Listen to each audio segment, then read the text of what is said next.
Olá pessoal, tudo bem? Sejam muito bem-vindos a mais um episódio do Business Talks Podcast. O Business Talks Podcast é para líderes, empreendedores e gestores. Hoje eu estou muito feliz de estar recebendo um grande amigo meu que eu conheço desde 2010, Marcelo Távora, uma pessoa que eu conheci na faculdade e segui um caminho pelo digital incrível. Antes de eu passar a palavra para ele, esse episódio é um oferecimento de Kesser, a primeira marca de skincare minimalista do Brasil. Marcelo Távora é o fundador da VK Digital, gestor de tráfego, estrategista digital e mentor de mais de 50 empresas do mercado digital. Atuou em mais de 50 nichos diferentes e realizou lançamentos de grandes nomes no mercado como Whindersson Nunes, Carol Costa, VV Fit e Dave Leonardo. Pelo que eu conheço do Marcelo, essa introdução está muito pequena, ele é muito mais do que isso, mas, Marcelo, é um prazer ter você aqui. O prazer é meu, obrigado pelo convite, Mark, obrigado a todo mundo que está assistindo também. Eu tô um pouco gripado, mas o Marcelo é o convidado que eu tava mais ansioso para receber. Pô, obrigado. Porque você já trouxe uma galera bem boa aqui, viu? E antes de eu começar esse projeto do podcast, né, a gente até marcou um almoço que eu pedi umas dicas para você, pra gente poder alinhar, porque a sua experiência no digital para mim é muito relevante. E Marcelo, em 2010, a gente no início da faculdade, né, a gente cursou junto administração no IBMEC. E eu queria saber como que começou sua carreira no digital, assim, conta pra gente um pouco desse início. Tá, tem umas histórias bem boas nisso, que eu comecei trabalhando com meu pai. A minha carreira profissional começou na empresa do meu pai. Meu pai tinha uma empresa de software para clínica e hospital. Só que a empresa, apesar de ter me dado boa parte das coisas que eu tive na minha infância, adolescência, nunca foi uma empresa muito grande, eu sempre vi um potencial desperdiçado. Eu comecei a trabalhar com meu pai, se não me engano, acho que foi em 2010 mesmo. Foi no segundo semestre de faculdade. E eu falei, não, agora fazendo administração, vou trabalhar na empresa do meu pai e vou alavancar o potencial. Naquela época a empresa faturava, sei lá, 100 mil reais por mês. Tudo bem, a dinheiro era bem mais do que 100 mil reais hoje, mas também não era uma empresa muito grande, era uma empresa de 1 milhão e pouco por ano. Eu falei, agora nós vamos alavancar. Aí chegou um moleque imaturo, arrogante, com um velho cabeça dura. Cara, não dava certo. Então, eu tinha pouquíssima experiência, nenhuma experiência profissional, com 18 anos de idade, trabalhando na empresa do meu pai, com meu pai não querendo mudanças. Então, na época, meu pai não tinha nem prolabore, ele era o único dono da empresa, ele não tinha sócio, né? Então, eu falava, pai, controlezinho de fluxo de caixa, né? Tira um prolabore mensal, um salário mensal, só pra gente ver. Não, era tipo... separar a despesa do sócio, isso, da empresa. Não, era a zona, era tudo zoneado. E meu pai tinha problema com bebida. Então, conviver com meu pai naquela situação que ele estava, que foi piorando ao longo do tempo, junto com um moleque imaturo, cabeça dura, querendo fazer coisa nova, acabou não dando certo.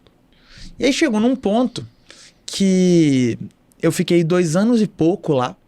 Chegou num ponto, aí eu comecei até a ficar meio na zona de conforto, sabe? Tipo assim, eu tava lá, era um office boy. Chegou num ponto, eu tinha uns 2 anos e meio que eu tava lá, eu falei, cara, comecei a ver os colegas de faculdade começando a achar estágio bom, porque eu fui um dos primeiros a começar a trabalhar, né? Porque segundo semestre de faculdade não tinha tanta gente que ainda fazia estágio. E a hora que a galera começou a fazer uns estágios legais, eu comecei a olhar pra minha carreira e falei, nossa, que bosta. Tipo assim, eu tô fazendo um negócio... Se eu continuar fazendo isso aqui, eu não vou pra lugar nenhum. Eu falei, eu vou procurar estágio, vou procurar trabalho em alguns outros lugares, algumas outras empresas. Eu comecei a procurar, sei lá, aqui em BH, né? Na Vale, Fiat, na Valurec, Ernest Young, PwC, eu consegui ser reprovado em todos. Chegou num ponto que eu não sei te falar o porquê, talvez pela falta de experiência, falta de maturidade, enfim. Eu virei e falei, cara, eu vou aceitar qualquer estágio que me chamar, vou começar a mandar currículo, né? Começar a entrar em processo seletivo de qualquer empresa que eu ver. E a primeira que me chamar, eu vou. Eu fui chamado para Rock Content, que era uma startup de marketing digital, isso em 2014. Criação de conteúdo. De criação de conteúdo. Era criação de conteúdo para blog de empresa. Inbound, né? Exato. Era para SEO, né? Eles faziam SEO para palavra-chave topo e meio de funil, né? Pensando na jornada de compra do cliente. E aí, entrei lá como estagiário de vendas. Né, eu descobri posteriormente que eu fui o único candidato que aplicou para a vaga. Aí eu falo, pô, imagina se eu chegasse em segundo lugar numa corrida que só tinha eu, né? Pelo menos nessa daí eu consegui ganhar. Isso. E aí eu falo que foi o início da grande virada Foi a melhor escola que eu frequentei, porque eu entrei na Rock, lá tinha 20 e poucas pessoas, eu saí 1 ano e meio depois com mais de 120. Então eu acompanhei muito de perto e os sócios, as pessoas lá eram muito transparentes. Então eu consegui aprender muito ao longo desse período. E aí a hora que eu fui sair da Rock, eu falei, não, vou abrir minha empresa, vou abrir meu negócio, criar minha startup, que agora eu já aprendi como que a Rock fez, eu já sei fazer tudo. E vou ficar rico, né? Agora eu vou fazer um negócio que vai me dar grana e eu também não quero voltar para a empresa do meu pai. Resultado. Pedi demissão da Rock, e aí eu falo que essa foi uma das grandes cagadas que eu fiz. A forma que eu fiz não foi legal. Por quê? Eu queimei a ponte sem saber o que tinha do outro lado. Então eu falei, vou abrir minha startup, pedi demissão. Cara, eu não tinha um negócio, eu não tinha um plano, eu não tinha como que eu ia conseguir cliente, eu não tinha absolutamente nada. Tinha só vontade. Eu só tinha vontade. Então, qualquer pessoa que vai sair, né, que tá pensando em fazer uma mudança de carreira, sair de um negócio, de um emprego fixo, algo que paga as contas do dia a dia e vai começar a empreender, cara, começa a empreender nas horas vagas. Não faz sentido você ir lá e queimar a ponte sem saber o terreno onde você tá pisando, né? Porque aquela história de queimar as pontes, queimar os barcos, né? Tem várias histórias, falam que foi dos vikings, falam que foi dos descobridores. Tem uma frase que o Tony Robbins usa muito, que eu até acho ela interessante, mas o ideal é que você tenha mais fundamento. Mas if you want to conquer the island, then burn your boats with absolute commitment, sem olhar para trás, né? Então... porque essa história do queimar os barcos tem várias origens, né? Falam que eram os vikings, que quando os vikings iam chegar numa determinada invasão, eles queimavam os barcos porque eles não tinham mais como fugir. Então, ou eles conquistavam ou eles morriam. Teve outra também que é dos conquistadores espanhóis, né? Numa época da colonização da América. Enfim, mas o princípio é o mesmo. É do tipo assim, se você chegou lá, você tem que ir de all-in. Mas, porra, pelo menos reconhece o terreno, né? Saiba mais ou menos quem quer ser o inimigo ali, quantas pessoas tem do outro lado. Então você chega lá, antes de queimar o barco, entende. Porque às vezes você tá lá com, sei lá, 100 guerreiros e tem 100 mil do outro lado. Tá, suicídio. Então, o que eu teria feito de diferente nessa época era sair do emprego, mas eu teria tentado tracionar o meu negócio. Naquela época eu queria fazer um software para prontuário eletrônico, que online, que a empresa do meu pai era um ERP, um software para clínica e hospital, só que desktop. Negócio que não é tão usado. Hoje nem sei se usa mais.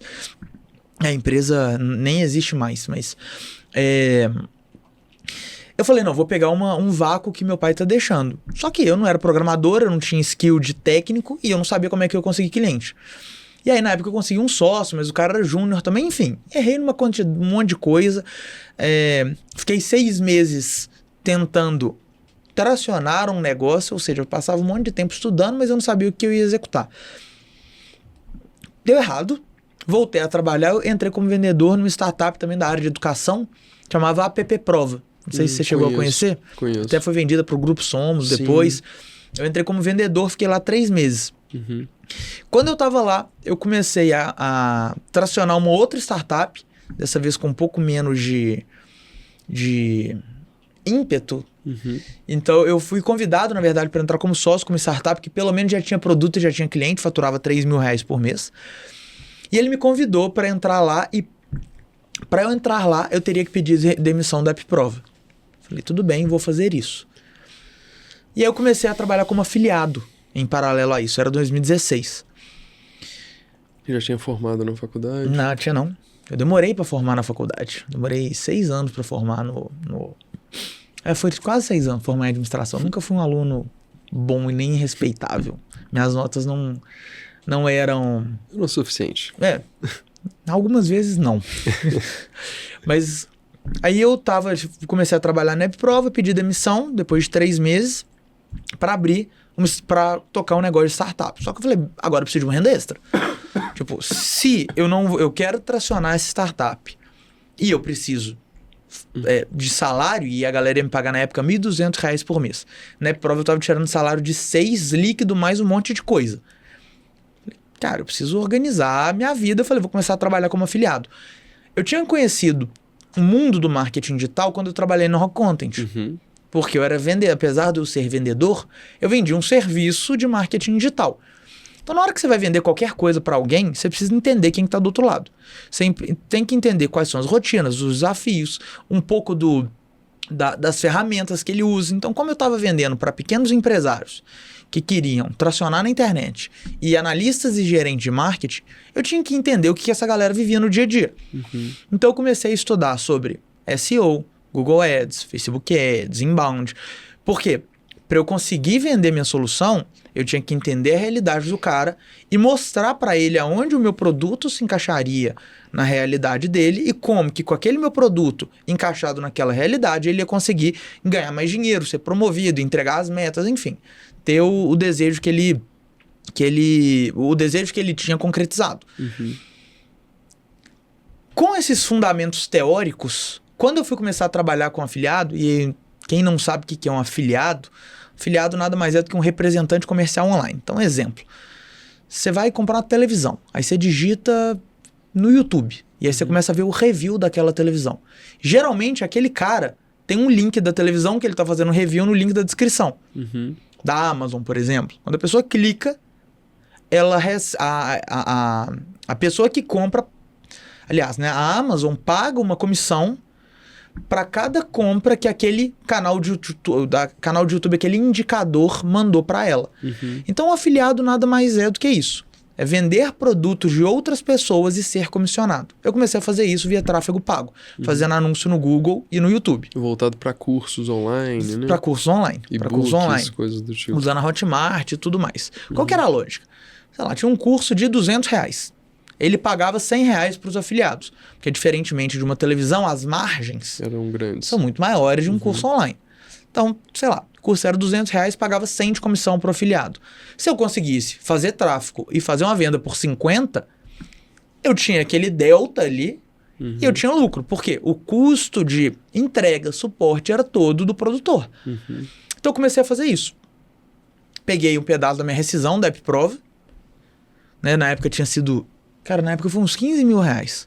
Porque eu pedi demissão, tinha comissão pra cair, esse tipo de coisa. Eu recebi uns R$15 mil. Eu falei, vou pegar 3 e investir em anúncio para tentar vender produto. Primeiro mês, sei lá, eu fiz uns R$800 de venda, que eu comecei em setembro de 2016. Em janeiro eu fiz tipo 50 e poucos mil. Nossa.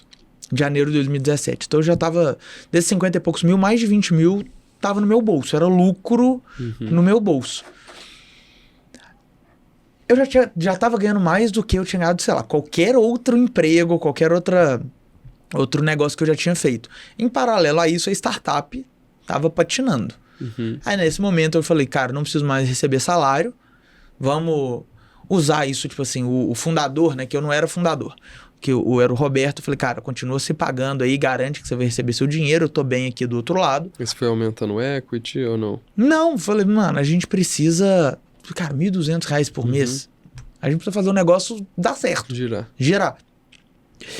O que aconteceu? Não girou. Por quê? Porque essa ferramenta, a empresa chamava AdFácil. AD de advertisement, de ad. Fácil de fácil. Que era para fazer anúncios de forma mais fácil no Facebook Ads. Qual que era a grande treta, né? Quando a gente está... Tem até algumas literaturas americanas que falam da diferença entre a vitamina e o antibiótico, né? Falam das startups, da solução que algumas empresas têm como vitaminas e antibióticos. Vitamina é tipo assim, cara, é o nice to have. É um negócio legal para você ter, mas a falta daquilo geralmente não te causa uma dor. Você vai fazer algo que você já faz de um jeito um pouquinho mais legal. E o antibiótico é você tem uma dor muito latente, você toma esse remédio e a dor passa. Né? Aquele problema, ele acaba. A gente tinha uma vitamininha. Porque o cara aprendia a usar a ferramenta, pouco tempo depois, Ele via que, tipo, de fato, o cara que não sabia nada até ele aprender Facebook era um passo muito grande. Mas o cara aprendia a nossa ferramenta. Da nossa ferramenta para ele aprender Facebook já não era um passo tão grande. Ele fala, pô, então eu não preciso mais pagar. Então a gente ficava 2 meses com o cliente e ele saía. E a gente começou a tentar várias hipóteses, testar várias coisas e a gente não conseguia ter a retenção. A gente não conseguia vender para clientes mais experientes porque ele olhava para aquilo e falava, tá, eu já tenho meu Facebook, então eu não vou anunciar com isso. E aquela galera que estava do zero, rapidamente, ou ele não conseguia ter resultado e cancelava, ou se ele tinha resultado, ele começava a estudar um pouco, ele ia para o próprio gerenciador de anúncio. Ou seja, era um negócio uma merda. Resumo, a empresa não deu certo. E aí, quando a empresa não deu certo, eu já estava indo bem como afiliado. Eu falei, vou focar em vender curso online, porque estava dando dinheiro. E aí eu comecei a entender, eu comecei a me perguntar, porque isso já era 2017. 2014 eu entrei na Rock, 3 anos depois. Em 2014 eu comecei a entender o mundo de startup. E eu via, tipo, tinha aquela apologia, acho que isso agora a galera nem faz mais, mas o founder franciscano, que era o fundador, que trabalhava 16 horas todos os dias, de segunda a domingo, que ganhava um salário de estagiário, que tinha 40 pessoas na empresa, que tinha que levantar investimento, e aí levantava mais investimento, e aí levantava mais investimento, e aí os caras ficavam 4, 5 anos nessa, até que ele vendia a empresa, e aí de fato ele colocava dinheiro no bolso. E eu comecei a olhar pra galera de infoproduto. O cara pegava e fazia um lançamento, colocava 800 mil reais no bolso na pessoa física. Ele fazia isso 3 vezes no ano. Falei, cara, eu sei de founder aí que se matou pra trabalhar, pra tirar 8 milhões, 10 milhões de reais na pessoa física. Esse cara desse jeito, em 4 anos ele tá fazendo isso, trabalhando muito menos. Por que que as margens são tão altas? Porque o curso online, uma vez que tá gravado, você não tem custo. Beleza, mas o software também. Você tem um software ali, quando você tá vendido, vender para 1, vender para 100, o custo marginal de entrega, ele é baixo, igual o de infoproduto. O custo fixo é mais alto de uma empresa, né? Sim, mas aí você tem muito founder que é o próprio desenvolvedor, né? Que é o founder técnico. Então, e outra coisa, por que tracionava tão mais rápido? E aí eu virei e falei, cara, demanda reprimida de educação. Até onde você joga em casa, né?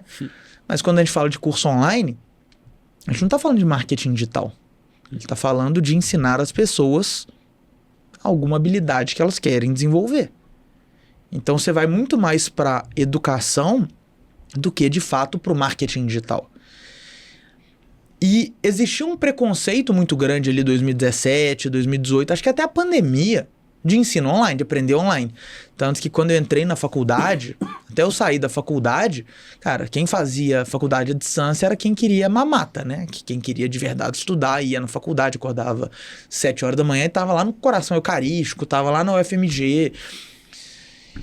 E aí eu comecei a perceber que as pessoas tinham transformação. Uma das coisas que começou a me abrir os olhos para o mercado de curso online foram os depoimentos dos cursos que eu vendia.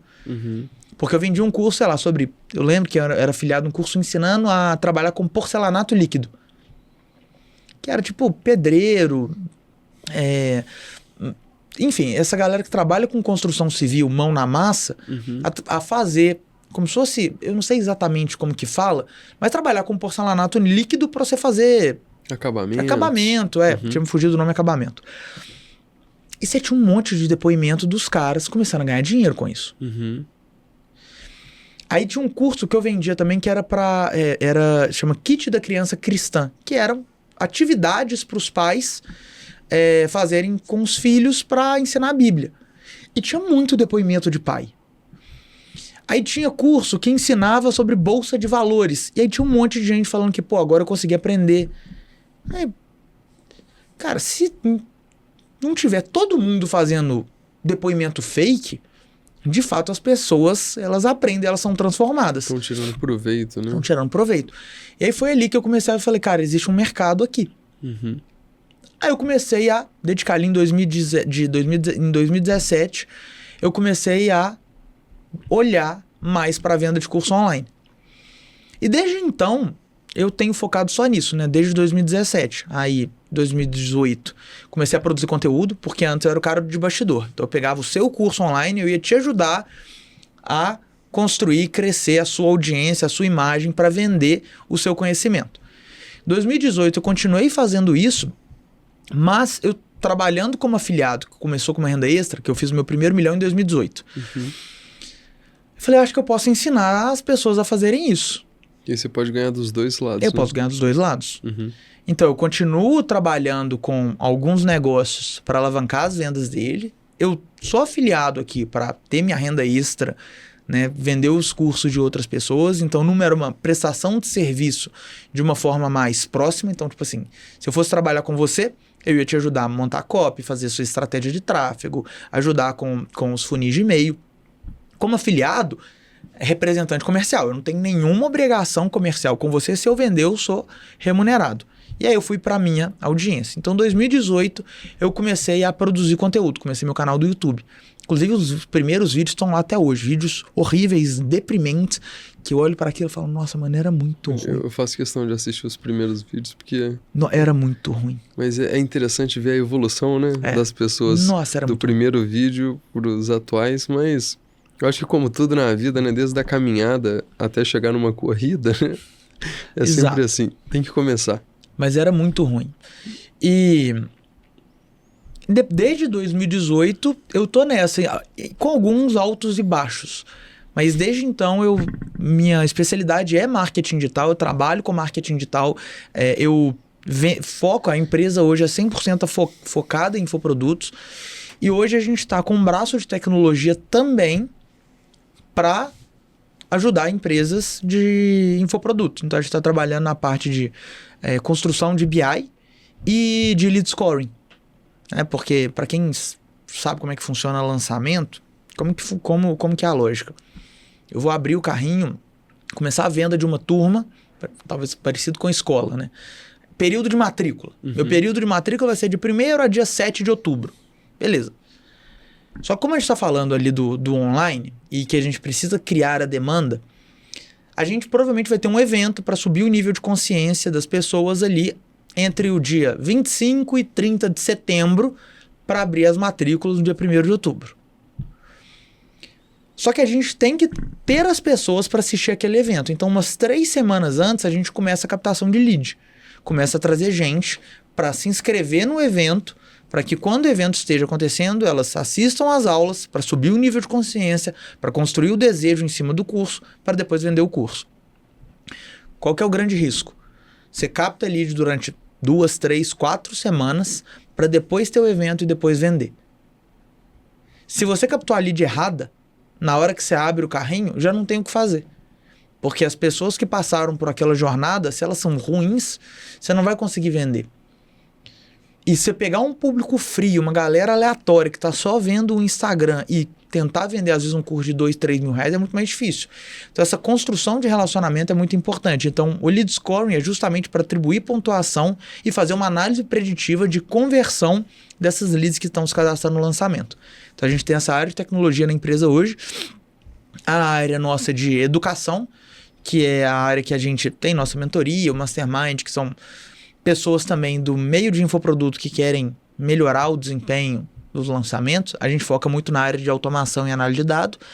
E a gente tem as nossas coproduções, os produtos que a gente é sócio. Que hoje a gente tem a VV e a Joyce, que a gente é sócio, elas são especialistas, a VV Fit e Joyce Maromba. Elas têm curso fitness, a gente é sócio, a gente cuida de todos os bastidores dos negócios dela. Né? É bom que a equipe da VK tá toda bem fit, né? Menos eu, né? Você tá bem. Eu gosto dos campeonatos que você faz lá com a turma. Eu tô precisando fazer outros campeonatos. Esses campeonatos são bons. Não, muito, muito interessante essa trajetória e até mostrar onde chegou hoje, né? O momento atual da VK. Uhum. Agora, nesse processo agora atual já da VK, que vocês estão fazendo esses lançamentos já de grandes nomes, eu imagino que quando você vai fazer um lançamento de uma pessoa tão famosa, né, como o Whindersson Nunes, deve dar um frio na barriga na hora de sentar para conversar. Como que foi essa experiência, assim? quebra de expectativa não necessariamente foi o melhor lançamento que você fez. Me fala um pouco sobre curiosidades desses lançamentos que você já fez, tanto de grandes nomes como o Whindersson, como outros menores que te surpreenderam mais, enfim. Tá, a primeira coisa que é muito importante de entender quando você vai fazer um lançamento de uma celebridade. Porque quando a gente vai falar sobre venda de curso online, a pessoa que compra, o que ela quer? Ela quer sair do ponto A e chegar no ponto B. Então, emagrecimento. A pessoa quer sair do corpo que ela tem hoje e chegar no corpo que ela deseja. Uhum. Ela vai comprar de quem? Ela vai comprar de quem ela acredita que vai ajudar, que vai construir junto com ela o melhor caminho entre o ponto A e o ponto B. Quando a gente fala de um Whindersson, qual que é o ponto B que o Whindersson consegue levar as pessoas? Porque ser a hora um que você comediante, né? Ser um influencer difícil. Nesse sentido. Mas ele... Porque a hora que você pega, por exemplo, um personal trainer, qual que é o ponto B que um personal trainer leva a pessoa? tem um físico melhor, né? Ter um shape legal, Uhum. emagrecer, saúde. Quando você fala sobre, sei lá, um professor de matemática, ir bem na prova, passar no Enem. É bem objetivo, né? Quando você fala de um humorista, que é o caso do Whindersson, qual que é o ponto B? Eu lembro que na época eu até dei uma olhada do curso. Tinha, supostamente, alguns princípios de ensinar você a ser um influencer, né? Exato. Então, assim, só que o Whindersson nunca ensinou isso. Uhum. Então, ele não era reconhecido por Como ser isso? alguém Uhum. que consegue transformar outras pessoas em bons produtores de conteúdo. Uhum. Ele nunca teve isso na linha editorial dele. A linha editorial dele é humor. E tá tudo bem, não significa que isso é errado, né? Porque existem pessoas que estão na internet, tipo assim, você abre seu Instagram, você não abre seu Instagram para aprender, a real é essa. Você abre seu Instagram para ter injeção de dopamina e entretenimento. O Whindersson entrega isso e ele vende espaço publicitário na audiência dele e vende por muito dinheiro e tá tudo bem. Mas ele queria ser professor. Então, a grande dificuldade é o seguinte, o que o Whindersson pode ensinar que as pessoas acreditam que, tendo ele como professor, elas vão sair do ponto A e ir para o ponto B? Porque essa é a grande diferença. O fato da pessoa ter audiência não significa que ela vai conseguir vender. Não significa que vai ter Significa que resultado, ela tem né? audiência. Quando a gente fala sobre curso online. Porque você comprar o curso, você comprar o conhecimento de alguém, eu vou abrir minha carteira se eu acreditar que você consegue me ajudar nessa trajetória. A grande dificuldade do Whindersson era essa. Então, quando a gente começou a conversar com ele, a primeira conversa que a gente teve com ele, quando ele falou que queria lançar um curso, foi justamente sobre o quê? O que ele ia ensinar. E depois de muita conversa, surgiu uma frase que ele falou, que ele estava dando exemplo sobre ser engraçado. Ele falou, cara, eu não sou um cara engraçado. Ele falou, eu só preciso ser engraçado durante 1 hora quando eu estou no palco. Então, eu não preciso ser o tempo todo engraçado. Eu não preciso ser o tempo todo engraçado na internet. Eu só preciso ser durante aqueles 15 minutos que eu tô gravando meu vídeo no YouTube. Mas as pessoas reconhecem ele como uma pessoa engraçada. Então ele falou, o maior erro que as pessoas têm na hora de produzir conteúdo na internet é achar que elas precisam ter uma vida interessante. Você não precisa ter uma vida interessante. Você só precisa ser interessante durante os 15 segundos do story. Na época o story durava 15 segundos, né? Você só precisa ser interessante durante os 15 segundos do story. Falei, porra, isso faz sentido. Porque o Whindersson ainda é a prova, ele é o avatar transformado, né? Então ele mesmo passou por isso, que é um cara interior do Piauí, pobre, com uma qualidade estética questionável e que ele conseguiu, ser o Whindersson, né? Provavelmente, se não é o influenciador mais famoso do Brasil, ele tá ali nos top 5 com certeza. Então, a gente falou, faz sentido. Então o Whindersson, eu acho que é possível das pessoas reconhecerem a história do Whindersson e falar, se ele conseguiu, eu consigo também com o método dele. E aí foi o curso Como Ser Interessante na Internet. Foi aí que nasceu esse curso dele. Eu até achei o nome interessante também na época, porque levou para esse lado não apenas comercial, né? Assim, como agregar valor, de certa forma. Exato. Né? E aí, assim, foi um lançamento muito bom. Quando a gente fez, se não me engano, foram mais de 20 mil alunos em um ano, com ticket baixo ali, na casa de R$300. R$200. A média deve ter sido R$200. Que a gente fez algumas promoções a 147, 187, 200 e pouco. Então deve ter ficado ali na casa dos R$200. A gente, nessa época ele era até sócio da empresa. Então ele era sócio da VK. Que legal. Então a gente ficou mais ou menos um ano vendendo o curso dele, até que ele saiu da sociedade junto com outros sócios que estavam lá com ele, mas foi um período muito bom. Não era um lançamento, não eram os maiores lançamentos, nem foi os maiores que eu toquei, apesar de, nem de perto, a gente ter trabalhado alguém que tinha uma audiência igual a dele. Os maiores lançamentos que a gente fez, cara, lançamentos mais lucrativos, foram lançamentos de jardinagem. E é interessante esse ponto, me veio à cabeça duas coisas quando você falou isso. Primeiro, que não necessariamente um grande vendedor precisa de ter uma audiência tão grande, né? Para fazer um lançamento de tanto sucesso. Que é o que a gente acredita que tem que ter muitos seguidores, né? No Instagram. E o outro ponto que eu achei muito interessante é sobre que você só precisa ser interessante por 15 segundos. Ou agora 1 minuto, enfim. Ou no seu Reels. Mas isso faz a gente pensar por que a internet as pessoas acham tão fake muitas vezes, né? Porque, não, eu conheço essa pessoa, ela não é assim. Mas por 15 segundos ela é assim, né?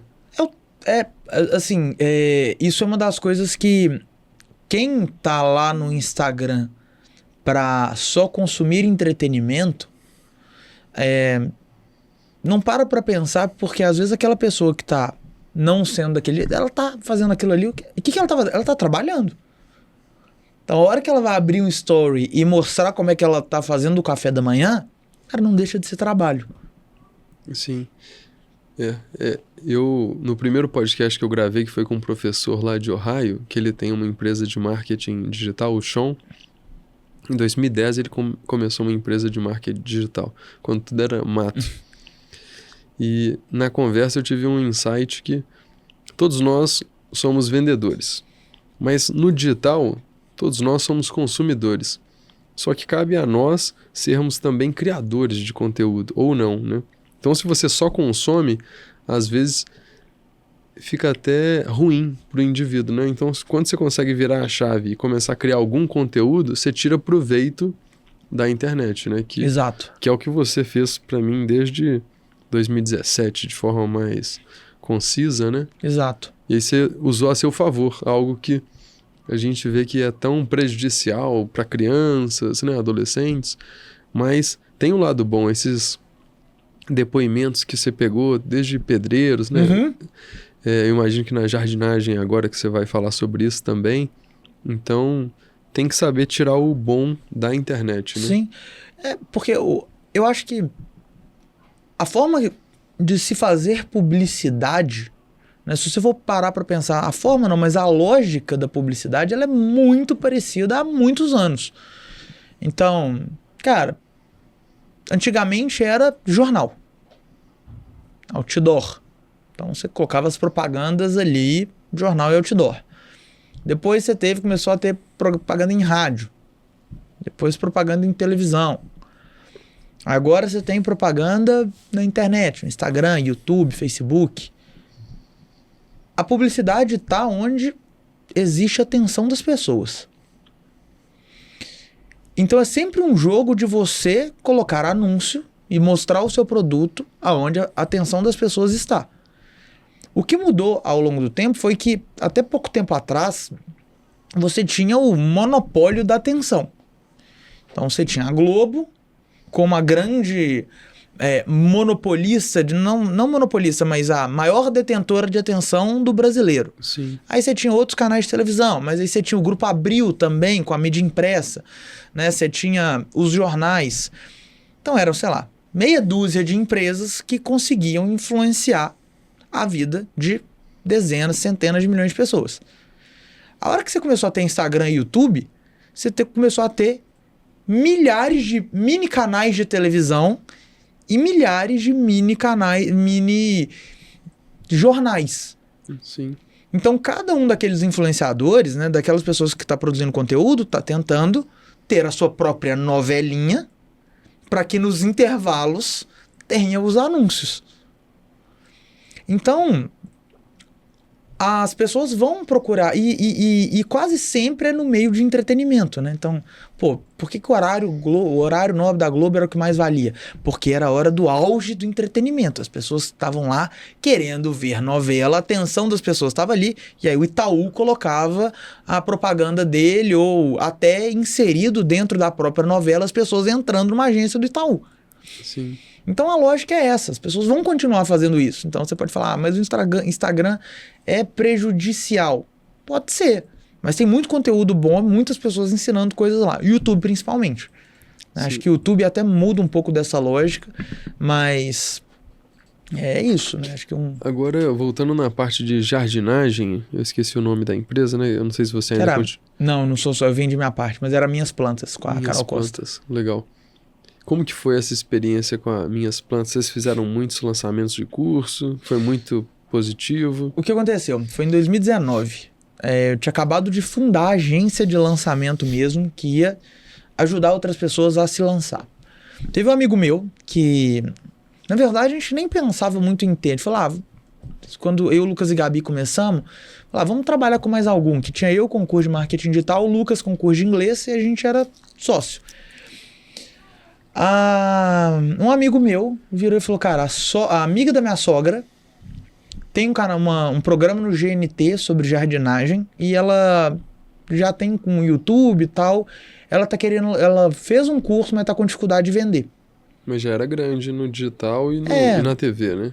Aí eu comecei a olhar, tinha 170, se não me engano era 170 mil seguidores no Instagram e uns 400 mil inscritos no YouTube. Bastante. Então já tinha uma audiência. Resolvi bater um papo, falei, jardinagem, ninguém nunca vende. Curso de planta não vai vender. Mas um amigo meu pediu ajuda, tal, fui. Essa história eu já contei pra Carol algumas vezes, inclusive. Fui conversar com a Carol. E ela falou que tinha um curso de arranjos com suculentas. Eu falei, não, mano, que nome horrível. Ninguém sabe o que é uma suculenta. Tipo assim, a primeira coisa que ele for trabalhar junto é mudar essa porra desse nome. Mas beleza, tava conhecendo ela, muito simpática. Fiquei de pensar numa proposta para fazer para ela, do que se faria sentido da gente trabalhar junto. E aí eu fui procurar, mexer no YouTube dela. Eu digitei suculenta, né, na busca no canal dela. Tinha um vídeo que hoje ele tá acho que com 1.200.000 views, que é tipo assim, sei lá, como cuidar da sua suculenta. Naquela hora, eu olhei para aquele dado e falei, tá, parece que eu não sei o que é uma suculenta, mas tem 1.200.000 pessoas que só não sabem como querem aprender a cuidar de uma. Falei, demanda tem. Se as pessoas vão comprar, são outros 500, mas interesse pelo tema tem. Resumo. Pegamos, fizemos uma proposta, vamos fazer um lançamento, vamos virar sócio, querer metade do negócio, dos produtos que forem lançados aqui para frente. A gente vai bancar investindo em tráfego. A gente tem um contrato seria sócio com um prazo de validade, uma sociedade com 6 meses de validade, que tudo que for feito ao longo desses 6 meses, a gente vai dividir meio a meio com o aporte inicial de 10 mil de tráfego do nosso lado. Uhum. Na época ela tinha gastado 80 mil reais com curso, ela tinha vendido 20 e poucos mil, então ela estava com prejuizaço. Uhum. Eu falei, olha, a gente coloca essa grana aqui e o que nesses próximos 6 meses, o que der de resultado, a gente vai dividindo. Daqui a 6 meses a gente vê se nós de fato vamos continuar a parceria. Então, era uma sociedade com aqueles 6 meses. Uhum. A gente fez um lançamento, investimos 8 mil de tráfego, voltou 140 mil. Vendendo curso de arranjos com suculentas. A gente deu uma mexida, porque antes ela falava sobre... Você até comprou algumas suculentas depois disso? Comprei. Nossa, quando eu morava no apartamento aqui na Savassi... Eu lembro que você teve uma época que você tinha muita planta. Eu tinha muita planta. Eu tinha muita planta. Parece que faz bem pro ambiente, né? Assim. E fica bonito, né? Fica bonito. Fica bonito. Ainda mais que tinha área externa no apartamento. Então, só com área interna, hoje meu apartamento não tem mais área externa, então é mais difícil. Mas o que aconteceu? A gente fez esse lançamento, deu super certo, a gente repaginou a oferta. Porque antes, qual que era? Ela falava, eu vou te ensinar a fazer arranjos que você pode vender. A gente falou, não, calma. Quando a gente vai fazer uma venda, quando a gente vai mostrar para uma pessoa que ela vai sair do ponto A e chegar no ponto B, que nesse caso da Carol também era uma renda extra, só que seria com planta, a gente tem que mostrar qual o caminho que vai ser trilhado. Então a gente começou a criar uma comunicação que era um caminho de 3 passos para a pessoa conseguir fazer o arranjo e conseguir ter resultado. Que era o primeiro passo. Era a pessoa aprender a comprar. Porque tem várias técnicas para você comprar insumos das próprias plantas, qualidade da planta, vaso quebrado. A Carol mostrava fazer arranjo em vaso quebrado, que muitas vezes as pessoas conseguiam comprar, conseguiam chegar numa floricultura e pegar de graça, tipo assim, tá quebrado. A pessoa não pode levar, porque ela ensinava a lixar. Então, eram algumas formas de você aprender a comprar bem. O segundo, você usar aqueles insumos que você comprou para fazer bons arranjos. O terceiro era a precificação e venda. Como é que você ia precificar aquilo que você montou e como que você ia vender. Então, a gente começou a deixar claro quais eram esses 3 passos com conteúdo em cada um dos 3. Então, comprar bem. Algumas dicas mostrando para pessoas assim, putz, nunca tinha parado para pensar nisso. A técnica de montagem e a técnica de venda. E a gente tenta fazer qualquer venda de qualquer produto que nós temos hoje, inclusive da própria área de tecnologia, a gente tenta colocar entre 3 e 5 passos. De forma geral, tudo que a gente tem entre 3 e 5 passos. É óbvio. 3 parece que é um número mágico, né? Pra muita coisa. Mas tem coisa que não dá pra fazer em 3 passos só. Então a gente coloca entre 3 e 5. Via de regra, 3 e 4. 5 é menos.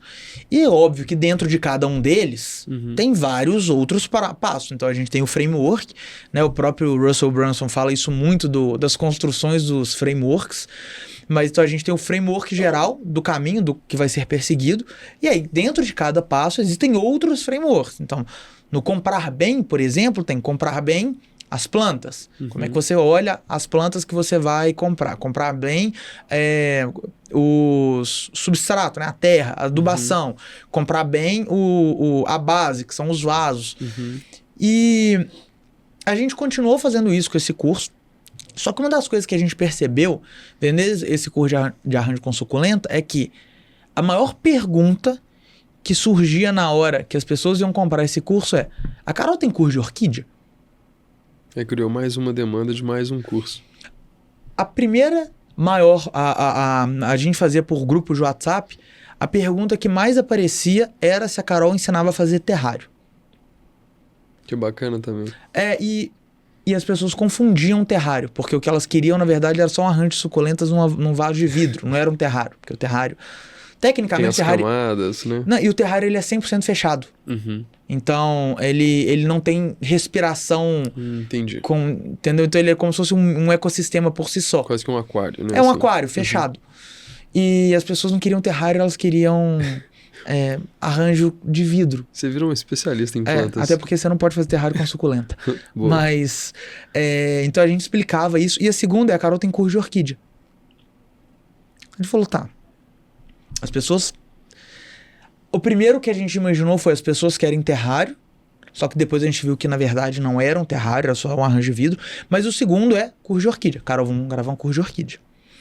Fomos gravar um curso de orquídea. Ficou pronto. Em paralelo a isso, a Carol virou e falou: eu vou gravar um curso de como tirar muda. Eu, o quê? Ninguém quer aprender a tirar muda, mano. E aí, comentei isso com minha mãe. Minha mãe, eu quero. Eu falei, tá, minha mãe é persona, né? Que a Carol chamava a audiência dela de verdinho. As pessoas de verdinho. Eu falei, não, minha mãe é verdinha.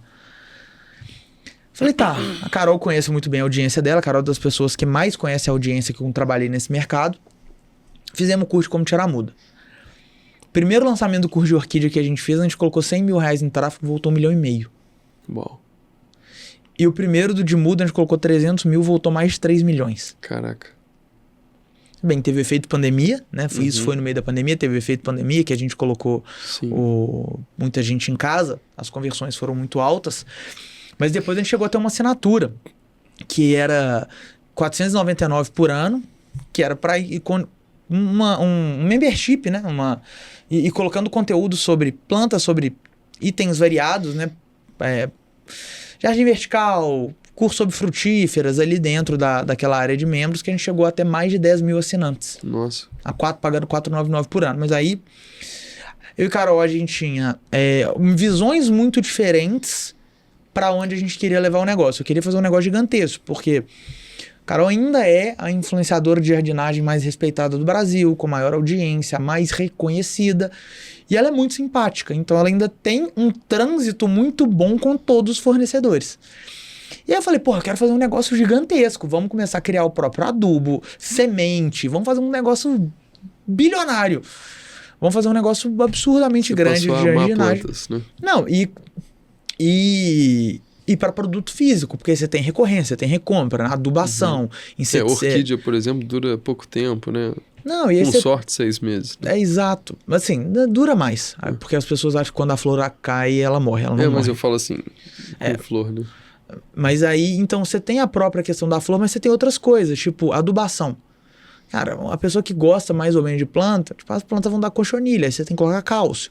Você tem os inseticidas. Você tem muita coisa que daria para colocar a imagem, né, minhas plantas, com o rosto da Carol vendendo. A gente começou a caminhar para isso, ela teve um burnout e falou, não é nada disso que eu quero. Eu quero produzir meu vídeo, minha criatividade, eu gosto da novidade, eu não quero essas burocracias, nada do tipo. A gente falou, tá, mas eu também não quero o que ela queria. E não é fazendo nenhum juízo de valor, né? Mas eu falei, pô, tem um potencial muito grande, eu quero fazer uma empresa muito grande, e ela só queria produzir o conteúdo, viver mais tranquila, num ritmo menor, ela já tinha feito uma quantidade legal de dinheiro, falou, então compra a minha parte. É uma questão de a sociedade, assim como o casamento, né? É alinhar os princípios e valores, né? Quando estão desalinhados, né? Ou os objetivos são muito diferentes, né? Sim. Não faz sentido para uma das partes, né? Porque o jeito que eu queria, ela não queria, o jeito que ela queria, eu não queria, não fazia sentido. Então, ou eu ia me sentir meio desperdiçado, ou fazendo coisas que não era o que me dava tesão, ou ela ia se sentir também desperdiçado fazendo coisas que não dava tesão. Como faturamento dependia muito da imagem dela, não fazia o menor sentido eu comprar a parte dela. Então, ela comprou a nossa parte. E aí isso foi até uma questão que eu percebi, que foi até imaturidade minha na época, porque eu acho que esse problema poderia ter sido antecipado. Ou, a meu ver, se ficasse mais tranquilo com relação a isso, podia ter deixado rolando no ritmo dela. Exatamente.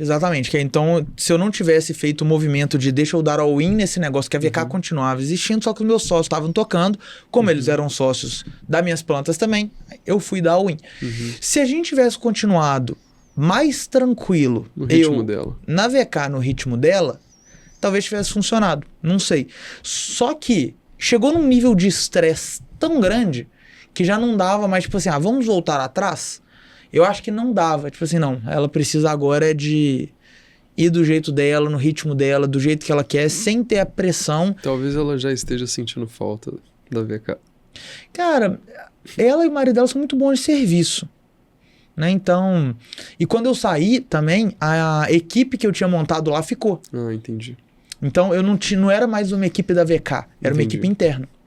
Então, eles foram aprendendo muita coisa, continuaram. Tem uma relação muito boa, inclusive. Então, apesar de ter...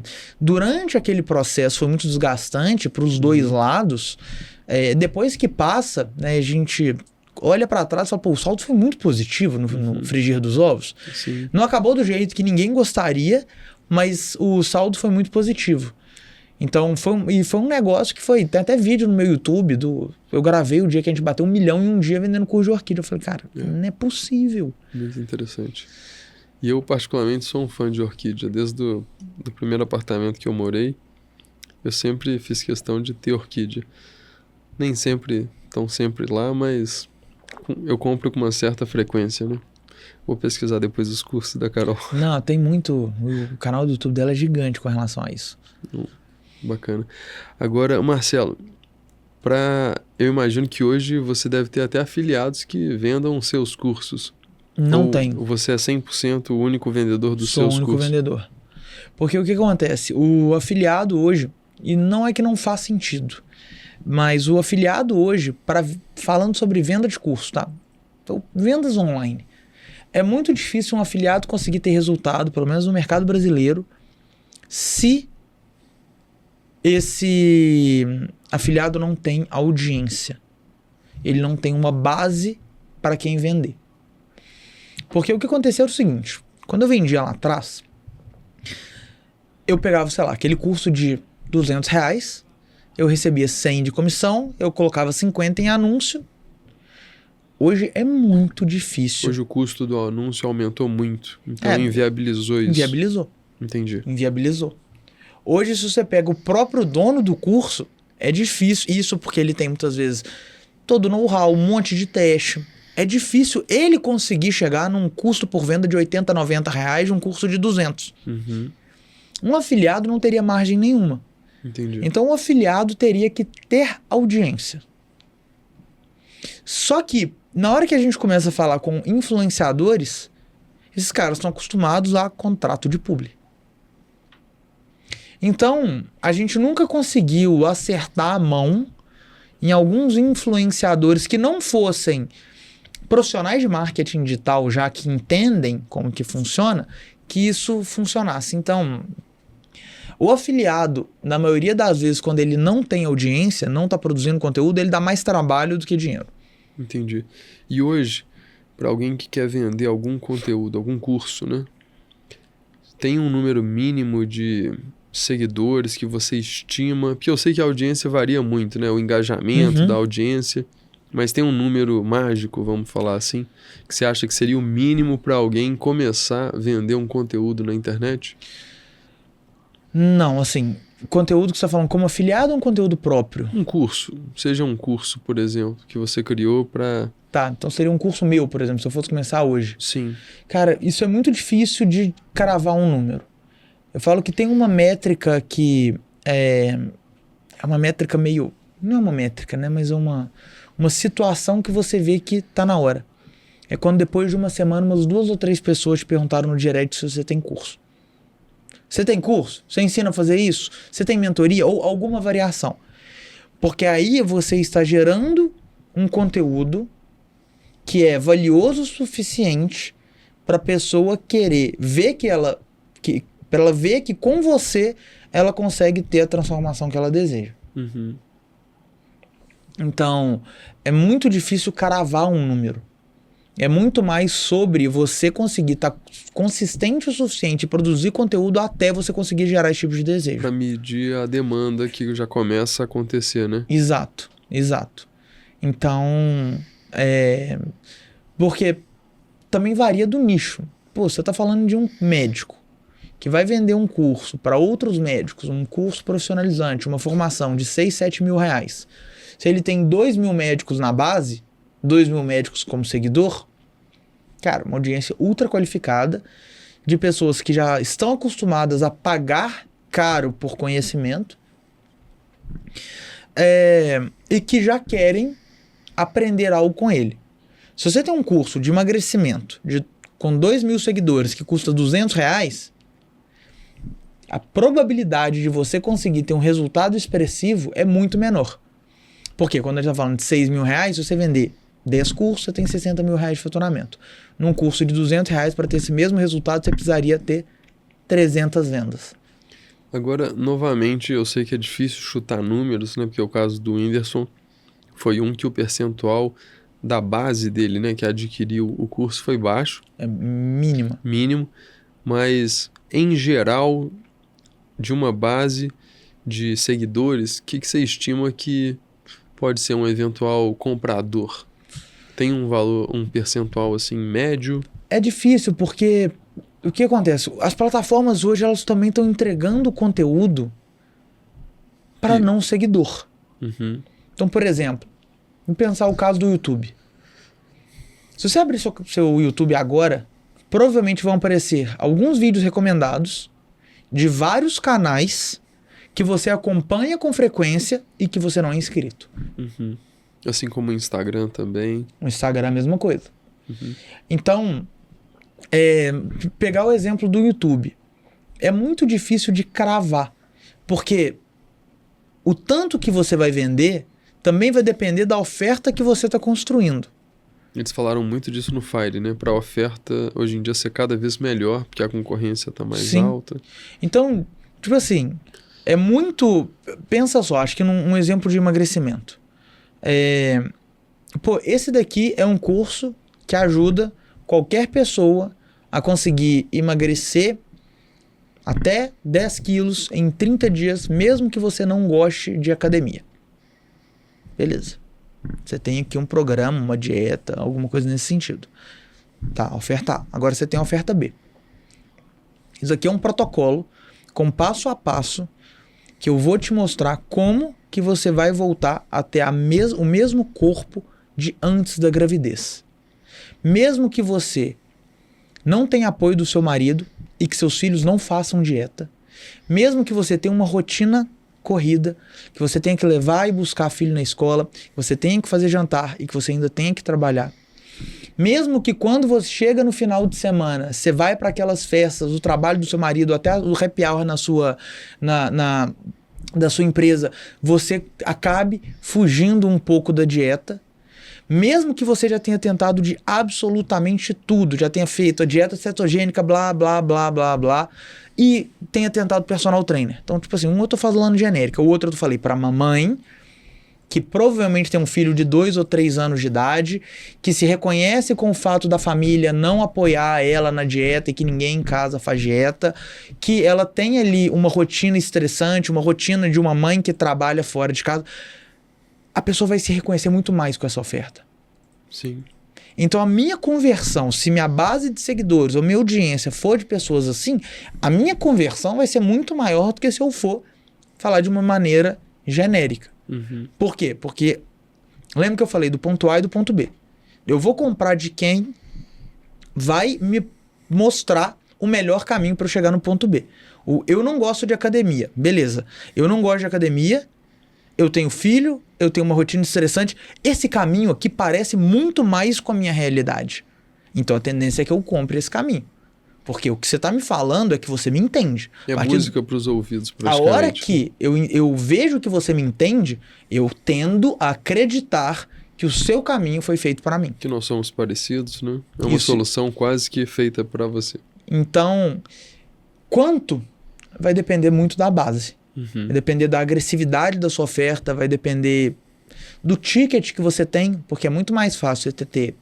Por exemplo, no meu curso de afiliados foram quase 32 mil alunos. Nossa. 32 mil alunos a R$200 é uma coisa. 32 mil alunos a R$2.000 é outra completamente diferente. Estamos falando de 6 milhões para 60 milhões de reais. Então, no meu caso foi 200. Era R$200. Se eu cobrasse 2 mil, provavelmente eu não teria 32 mil alunos. Talvez eu tivesse, sei lá, 3 mil alunos, 5 mil alunos. Não sei, não dá pra falar. Então, talvez hoje você pode até fazer uma nova turma diferente, né? Agora eu tô vendendo um produto ticket mais alto, que é a mentoria de 8. Então, assim, vendendo R$8.000 seria... Cada mentoria que eu vendo eram 40 alunos do Sim. produto de Mais baixo, R$200. né? Agora, Marcelo, tem algumas perguntas que eu gostaria de fazer antes da gente encerrar. Eu queria saber, dentro da sua vida no mercado digital, né, o que você acha que o mundo digital te proporcionou, que talvez se você não estivesse no digital, não teria te proporcionado, né? Eu te acompanho, você é um cara que gosta muito de viagens, né? Eu imagino que as milhas do cartão era da época que você já fazia os anúncios, né? Ainda tem muita milha, ganhando muita milha fazendo anúncio. E me conta assim, eu sei que você incentiva as pessoas a entrar no digital, né? A sua própria esposa, a Sofia, que eu vou até convidá-la depois aqui para o podcast também, você incentivou muito ela, né? Ir para esse lado. Fala um pouco assim da sua percepção do digital, o que ele te proporcionou, que você acha que num mercado tradicional não teria te proporcionado, não na mesma velocidade. Eu acho que a primeira coisa que até o motivo que eu fiz, que eu insisti tanto para Sofia, minha esposa, começar. Eu acho que uma das coisas mais valiosas que a gente pode ter no mundo hoje, depois do dinheiro, quando a gente fala sobre no âmbito de negócios, tá? Além do dinheiro em si, é audiência. Porque a hora que você tem audiência, né, você tem as pessoas te acompanhando e você está de fato influenciando aquelas pessoas, você consegue direcionar para onde aquelas pessoas vão. Então, por exemplo, 2023, até fiz uma sequência de story uns dias atrás, falando que eu bati na trave de fechar a VK. Como a gente não é endividado, a empresa não é alavancada, não sei se seria quebrar. Então seria tipo assim, cara, vou fechar, vou matar esse negócio aqui e vou arrumar outra coisa para fazer. A gente conseguiu tracionar rápido, que a gente mudou completamente, teve problemas societários, né? Foram muitos sócios saindo ao mesmo tempo. Enfim, algumas decisões ruins que eu daria um podcast inteiro falando só sobre esses problemas societários que eu tive. Eu sou de boa com todos os sócios, então é tranquilo de contar essas histórias, mas o fato de eu ter audiência segmentada para marketing digital fez com que, a hora que a gente migrasse para uma empresa de prestação de serviço, um negócio mais B2B e para essa área de tecnologia, cara, tinha muita gente, 140 mil seguidores já que me reconheciam como autoridade em marketing digital. Foi consideravelmente mais fácil conseguir cliente, até porque eu conseguia fazer prospecção pelo direct. E, cara, Instagram é cartão social. Especialmente para quem tá ali no digital, você vai olhar o perfil da pessoa, quantos seguidores ele tem, qual que é o conteúdo que ele produz, esse tipo de coisa, é cartão de visita. Então, o digital me proporcionou isso. Então, hoje, quando eu vou falar desse mundinho onde eu vivo, eu sou muito conhecido por causa do conteúdo que eu produzi. Então, eu consigo abrir porta muito fácil para fazer negócio, é muito mais rápido. A segunda coisa que ele me proporcionou foi velocidade, porque eu consegui criar o meu próprio canal de aquisição. Então, produzindo conteúdo, construindo audiência, e o fato de eu colocar um anúncio hoje e daqui a 15 minutos esse anúncio está rodando, né? Colocar agora em 15 minutos ele está rodando, traz muita velocidade. Então, eu até não falo muito, trabalhar de qualquer lugar. Acho que no seu caso ainda é um pouco mais difícil, mas, cara, tem muitas empresas hoje que estão de home office. Você consegue continuar trabalhando durante 2, 3 semanas via call de qualquer lugar. Então, trabalhar de qualquer lugar. Cara, grandes bosta. Quando eu vou sair de férias e vou viajar, eu quero estar de férias. Eu não quero trabalhar de Paris, sabe? Eu quero trabalhar no meu escritório, na minha casa. Ou no escritório que a gente tem aqui. Quando eu tô em Paris, cara, eu quero sair para comer e aproveitar a cidade. Então, eu acho que esse é um dos principais pontos. E foi ainda é algo que, quando a gente fala sobre curso online, tem muita demanda no Brasil. As pessoas não param de aprender. Então, tem uma possibilidade de recompra, tem a possibilidade de você vender para o cliente do seu concorrente, sem que ele deixe de ser cliente do seu concorrente. Então... É um mercado muito grande. É um mercado muito grande. É um mercado muito grande, porque as pessoas precisam se profissionalizar, elas precisam aprender, elas precisam ter hobby. Então, eu acho que foi isso, né? Acho que a construção da audiência me permitiu ter uma segurança de que, mesmo que tudo dê errado no negócio, sei lá, aquela base que eu tenho, enquanto aquela base tiver o mínimo de engajamento, eu consigo remanejar o meu negócio. Isso é muito interessante. E o segundo é a velocidade, porque é muito rápido. Isso faz muito sentido, porque, fazendo uma analogia até com a sua esposa que é concursada, né? A segurança ela tem, por exemplo, no Estado, né? Que paga o salário dela lá, com certeza. E você tem a sua segurança, assim como os grandes influenciadores, na sua base de seguidores, né? Então, quando se constrói isso bem, dá uma segurança até mais interessante do que a do Estado, né? Exato. Inclusive, meu sonho era que ela saísse, né? Mas você já fez um grande incentivo nela. Eu acho o canal dela muito massa. Agora, caminhando para o final, a gente vai marcar depois um segundo podcast, tá? Mas caminhando para o final, que mensagem você pode deixar, ensinamento, dica, para quem está querendo começar no digital e também não apenas no digital, para quem está buscando prosperar, seja na carreira ou no empreendedorismo? Deixa uma mensagem final, suas considerações. Cara, eu sou, igual eu falei, eu sou muito fã de quem produz conteúdo. Eu acho que qualquer negócio que precise de volume de vendas deveria ser um negócio também de conteúdo. Porque, por que eu digo volume de venda? Sei lá, você está falando... sou uma empreiteira de hidrelétrica. Cara, você não vai conseguir cliente pelo YouTube. Mas você depende de volume, não tem por que você não construir um relacionamento com aqueles seus potenciais clientes no longo prazo sem ser chato.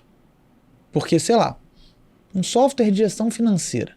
Se você começa a ensinar, tipo, como fazer fluxo de caixa na planilha do Excel, ou você começa a ensinar para as pessoas como que elas conseguem ter uma gestão financeira melhor, na hora que ele vai na hora que você tem, por exemplo, aquela base ali de remarketing, você sabe que aquelas pessoas estão interessadas em alguma coisa. Você reduz pra caramba o seu custo de aquisição do cliente. Eu não preciso mais ficar fazendo anúncio para tentar buscar, achar no meio daquele oceano quem são as pessoas que precisam de um sistema de gestão financeira agora. Se eu já tenho conteúdo, estou produzindo conteúdo, as pessoas estão engajando, eu sei que aquelas pessoas ali naturalmente estão interessadas. Então é muito mais barato, fora aquelas conversões orgânicas que ainda vêm. Então, quando você produz conteúdo, você consegue aumentar a sua visibilidade, você consegue manter um relacionamento com o seu cliente, mesmo com um conteúdo que é gratuito, e principalmente você consegue construir uma base que você consegue anunciar e reduzir seu custo de aquisição de cliente. Então, médico, profissional liberal, escritório de advocacia, cara, não tem por que não, sabe? Não tem por que não. Você constrói esse relacionamento, você consegue reduzir seu custo de aquisição de cliente. Então, qualquer negócio B2C ou B2B de volume, eu acho que deveria ser um negócio de conteúdo. Deveria pensar como o conteúdo como um canal de aquisição. Por mais que eu contrate influenciador, tenha outras formas, eu não vejo no médio prazo aonde que se perde fazendo isso. O risco é baixo, porque o custo de se fazer é baixo. Você só tem o risco do tempo. Você tem muito pouco a perder, né? E muito a ganhar, você tem uma né? convexidade de risco muito alta. Sim. E você foi um dos incentivadores para eu iniciar o podcast, né? E foi a forma como eu vi de estar presente no digital, pelo menos de uma forma inicial, né? Uhum. Mas, Marcelo, nós vamos encerrar o episódio aqui hoje. Eu agradeço muito sua presença. Eu que agradeço o convite. Foi muito bacana. Já vamos marcar aí para o primeiro semestre do ano que vem mais um podcast. Bora. Tô dentro. E muito obrigado. Obrigado, pessoal. Valeu. Até o próximo.